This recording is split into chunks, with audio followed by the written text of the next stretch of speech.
الحمدللہ نحمدہ ونصلی علی رسول الکریم بسم اللہ الرحمن الرحیم۔ ثعلبی نے انس رضی اللہ عنہ کی حدیث کو مرفوعاً ذکر کیا ہے کہ رسول اللہ صلی اللہ علیہ وسلم نے انس رضی اللہ عنہ سے فرمایا کہ مساجد حور عین کا مہر ہیں،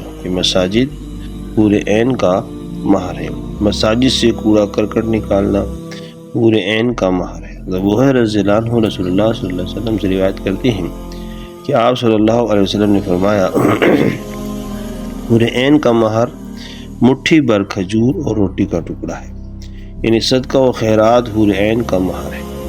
حضرت ابو ہریرہ رضی اللہ عنہ نے فرمایا کہ تم میں سے کوئی فلاں کی بیٹی فلاں سے کثیر مال پر شادی کرتا ہے اور لقمہ اور کھجور اور روٹی کے ٹکڑے کی وجہ سے حور عین کو چھوڑ بیٹھتا ہے، تو ان چیزوں کا صدقہ کرنا حور عین کا مہر ہے۔ ثابت رضی اللہ عنہ سے روایت ہے، وہ فرماتے ہیں کہ میرے والد رات کی تاریکی میں اللہ کی رضا کے لیے عبادت کرتے تھے۔ وہ فرماتی ہیں کہ ایک رات میں نے اپنے خواب میں ایک عورت کو دیکھا جو دوسری عورتوں سے مختلف تھی۔ میں نے اس سے پوچھا کہ تم کون ہو؟ تو وہ کہنے لگی حورا، یعنی اللہ کی بندی۔ میں نے اس سے کہا مجھ سے شادی کر لو، تو کہنے لگی کہ میرے پروردگار کے پاس میرے لیے پیغام بھیجو اور میرا مہر ادا کر دو۔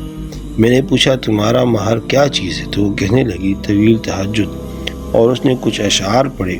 ان اشعار میں سے ایک شعر کا ترجمہ یہ ہے، اور جب رات کی سیاہی نمودار ہو تو قیام کرو، اٹھ جاؤ اور دن کو روزہ رکھ کہ یہ اس کا مہر ہے۔